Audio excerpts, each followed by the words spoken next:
Hello दोस्तों, नमस्कार। तो हम सभी देख रहे थे वर्गमूल ज्ञात करना। तो वर्गमूल किस तरीके से ज्ञात किया जाता है, इसके लिए दो मेथड मैंने आपको बता दिया है। एक तो गुणनखंड विधि और दूसरा भाग विधि। एक तीसरा विधि मैं आज आपको बता रहा हूं, वो है विलोकनम विधि। यह एक वैदिक गणित वाला विधि है और इस मेथड की मदद से यदि आप अभ्यास कर लेते हैं तो बहुत तेज गति के साथ वर्गमूल ज्ञात किया जा सकता है। तो विलोकनम विधि से आप पूर्ण वर्ग संख्या का वर्गमूल निकाल सकते हैं। तो कैसे पहचाने कि कोई पूर्ण वर्ग संख्या है या नहीं है? इसके लिए क्या है, यदि किसी वर्गमूल संख्या का इकाई 2, 3, 7, 8 हो तो आपको समझ लेना है कि ये क्या है, अपूर्ण वर्ग संख्या है ना, अपूर्ण वर्ग है। इनका आप वर्गमूल नहीं निकाल पाएंगे, ठीक है, विलोकनम विधि से। तो ये याद रखना है, जिसकी इकाई में 2, 3, 7, 8 हो तो वो क्या होता है, अपूर्ण वर्ग संख्या। और विलोकनम विधि से केवल पूर्ण वर्ग संख्या का आप वर्गमूल निकाल सकते हैं। तो यहां पर मैंने कुछ एग्जाम्पल लिया हुआ है, जैसे 5476 है, इसका मेरे को वर्गमूल निकालना है। तो ये देखिए, ये सभी जो है 4 अंकों में है ना। तो इतना क्लियर बात समझ लेना है कि यदि आप इसका वर्गमूल निकालेंगे तो 2 अंकों का होगा। कितने अंकों का होगा? 2 अंकों का होगा। ये कंफर्म है। जब आप इसका क्या करेंगे, आप एक वर्गमूल निकालेंगे तो, है ना।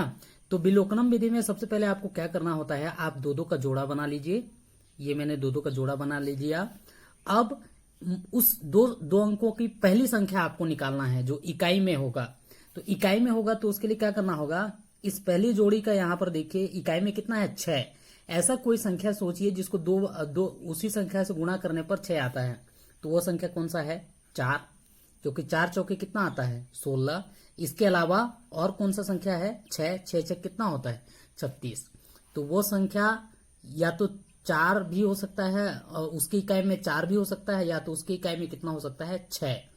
अब मैं बात करता हूं दूसरा अंक उस संख्या का यदि आपको निकालना है तो दूसरे जोड़े से आप निकाल सकते हैं। उसके लिए आपको क्या करना होगा, आपको एक ऐसा वर्ग संख्या सोचना है जो 54 से कम होना चाहिए। जैसे उदाहरण के तौर पर 7 का वर्ग यहां पर हो रहा है 49 और 8 का वर्ग हो रहा है यहां पर 64। तो यहां पर देखिए 8 का वर्ग 64 54 से ज्यादा हो रहा है, जबकि आपको इस संख्या से क्या लेना है, कम लेना है। तो यहां पर क्या है, किसका वर्ग है, 7 का वर्ग है। तो यहां पर आप कितना ले सकते हैं, 7, और यहां पर क्या है, 76। तो ये जो 54 76 का जो वर्गमूल है, या तो वो 74 हो सकता है या तो वो क्या हो सकता है, 76। तो अब इसको कंफर्म कैसे करें? इसको कंफर्म करने के लिए आपको याद रखना है कि जब आपको एक ऐसा संख्या लेना है जिसकी इकाई में 5 हो। 5 हो मतलब वो भी इसके निकट का होना चाहिए। उदाहरण के तौर पर 71 से लेकर 80 के बीच इकाई में 5 वाला संख्या कौन सा है, 75, है ना। 61 से लेकर 70 के बीच 5 वाला संख्या कौन सा है, 65। 41 से लेकर 50 के बीच 5 वाला संख्या कौन सा है, 45। तो ये याद रखना है, ठीक है। तो यहां पर 5 वाला संख्या कितना है, 75। तो 75 का आप वर्ग निकाल लीजिए। वर्ग निकालना मैं आपको बता दिया था एकाधिकन पूर्णांक से, है ना। इसका कैसे निकालेंगे, 75 75। तो इसको सिंपल सा आपको क्या कर देना होता है, गुणा कर देना होता है। वही होता है 5 5 25। इसमें आपको एक बढ़ा देना है, 7 का कितना हो जाएगा, 8, है ना। एक बढ़ा के ऊपर वाले से क्या करते हैं, गुणा कर देते हैं। तो 8 7 कितना हो जाएगा यहाँ पर, 56 25। अब देखिए यहां से जो 56 25 है, इसका कितना है 75 का, 56 25। तो ये जो वर्गमूल संख्या है वो क्या है, 56 25 से कम है कि ज्यादा है। तो यहां पर आपको दिखाई दे रहा होगा कि जो वर्गमूल संख्या है वो 56 25 से कम है। कम है मतलब इसमें से आपको क्या लेना है, छोटा संख्या लेना है। तो ये क्या हो जाएगा, इसका वर्गमूल कितना हो जाएगा, 74 हो जाएगा। तो बहुत इजी है दोस्तों। देखिए मैं इसको तुरंत कैसे निकाल रहा हूं। तो यहां पर 9 है, 9 है मतलब इकाई का या तो 3 होगा या तो कितना होगा, 7 होगा। यहां पर कितना है, 18। तो 4 चौके कितना हो जाएगा, 16। 5 25 कितना हो जाएगा, 25। तो 25 ज्यादा हो जाएगा, तो यहां पर कितना लेना पड़ेगा मेरे को, 4, ठीक है। इसके बीच वाला अंक लेना है आपको, तो 45। 45 के स्क्वायर मतलब 20 25।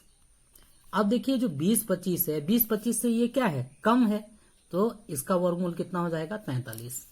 उसी तरह आप इसका भी निकाल सकते हैं, ठीक है। तो यहां पर कितना है, 2 है। 2 है मतलब यहाँ पर 2 होगा, यहाँ ये या तो क्या होगा, यहाँ पर 8 होगा। यहाँ पर कितना है, 67 है। 8 8 कितना होता है, 64, और 9 9 कितना होता है, 81। तो इसलिए यहाँ पर कितना होगा, 8 होगा। ठीक है, 8 होगा। अब इसके बीच का अंक आप निकालेंगे तो यहाँ पर 85 का स्क्वायर मतलब कितना हो जाएगा, 72 25। तो 72 25 से ये क्या है, छोटा है। छोटा है तो इसका वर्गमूल कितना हो जाएगा, 82। ठीक है, तो इस तरीके से हम बिलोकनम विधि से वर्गमूल ज्ञात करते हैं। तो मैंने वर्ग और वर्गमूल से रिलेटेड, है ना, वर्ग कैसे निकालते हैं, वर्गमूल कैसे ज्ञात किया जाता है, ये मैंने पूरा कंप्लीट कर दिया है। ठीक है, इससे संबंधित अभ्यास प्रश्न, है ना, और परीक्षा में पूछा गया जो प्रश्न है मेरे ब्लॉगिंग पेज में है, और मेरे ब्लॉगिंग पेज का नाम क्या है, जीके हिंदी, है ना, CG.in। ये मेरे ब्लॉगिंग पेज का नाम है, URL है। आप इस साइट पर जाएंगे तो आपको इसका अभ्यास प्रश्न, परीक्षा में पूछे गए प्रश्न, वो पूरा का पूरा मिल जाएगा। इस वीडियो को देखिए, वहां पर जाके प्रश्नों को हल करिए, है ना। और कुछ प्रॉब्लम होता है तो कमेंट करिए। आप सभी का धन्यवाद।